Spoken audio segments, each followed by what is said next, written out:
আসলে রেজাল্টটা জিরো আসছে।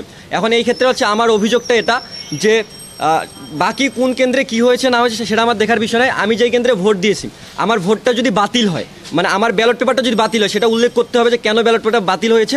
আমি যেহেতু নিজে ভোট দিয়েছি, আমি তো একজন শিক্ষিত শিক্ষার্থী, আমি জানি কীভাবে ভোট দেওয়া লাগে। সেই জায়গা থেকে আমার মনে হয় না যে আমার ব্যালটটা বাতিল হওয়ার কোনো সম্ভাবনা থাকে। যদি বাতিল হয় সেই ব্যালটটা উপস্থাপন করতে হবে, নইলে আমি মনে করি যে যেগুলো অভিযোগ আসতেছে একের পর এক সেই অভিযোগগুলো সত্যতা প্রমাণিত হবে এটার মাধ্যমে।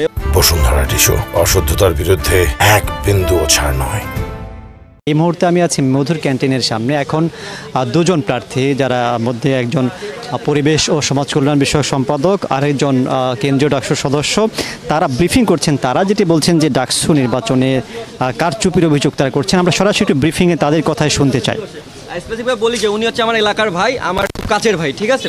সেই জায়গা থেকে হচ্ছে আমি তখন রেজাল্ট শুনতে পাইনি, আমার হচ্ছে ভেরিফিকেশন একটু সময় ছিল, এই জন্য আমি গতকালকে শুধু পোস্ট করছি যে এরকম একটা অভিযোগ আসছে, আমি ভেরিফিকেশন করি, দেন হচ্ছে আমি এটা মিডিয়ার সামনে উপস্থাপন করবো।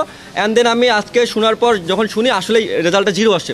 এখন এই ক্ষেত্রে হচ্ছে আমার অভিযোগটা এটা যে বাকি কোন কেন্দ্রে কি হয়েছে না হয়েছে সেটা আমার দেখার বিষয় নয়। আমি যেই কেন্দ্রে ভোট দিয়েছি আমার ভোটটা যদি বাতিল হয়, মানে আমার ব্যালট পেপারটা যদি বাতিল হয়, সেটা উল্লেখ করতে হবে যে কেন ব্যালট পেপারটা বাতিল হয়েছে। আমি যেহেতু নিজে ভোট দিয়েছি, আমি তো একজন শিক্ষিত শিক্ষার্থী, আমি জানি কীভাবে ভোট দেওয়া লাগে এবং আমি আগে থেকে কয়েকটা ভিডিও দেখে ভোট দিতে গেছি কীভাবে ভোটটা দেওয়ার লাগে। সেই জায়গা থেকে আমার মনে হয় না যে আমার ব্যালটটা বাতিল হওয়ার কোনো সম্ভাবনা থাকে।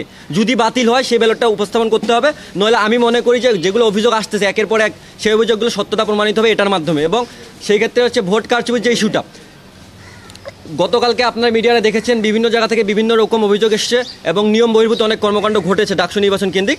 কিন্তু আমার স্পেসিফিক একটা জায়গা থাকবে, সব হলেই যদি সুষ্ঠু নির্বাচন হয়, সব কেন্দ্রে যদি সুষ্ঠু নির্বাচন হয়, আমার জায়গায় কেন এটা হলো এবং আমার ওই একটা ভোট কোথায় গেল? আমার প্রশ্ন একটাই যে আমার ওই একটা ভোট কোথায় গেল?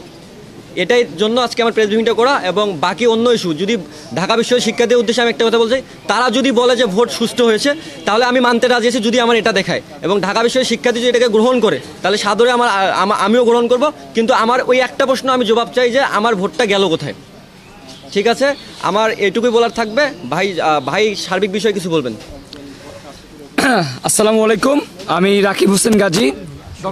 তারা যেটি বলছেন যে তাদের ভোটের হিসেব আসলে পাননি, তাদের অভিযোগগুলো নির্বাচন যারা রিটার্নিং কর্মকর্তা আছেন, সংশ্লিষ্ট যারা আছেন বিশ্ববিদ্যালয়ে, তারা বলছেন যে কেউ অভিযোগ করতে পারে, সেই অভিযোগ যদি লিখিতভাবে কেউ জমা দেয় সেটি বিশ্ববিদ্যালয় প্রশাসন বা নির্বাচন সংশ্লিষ্ট যারা আছেন তার বিষয়টি খতিয়ে দেখবে আসলে কী ঘটেছিল।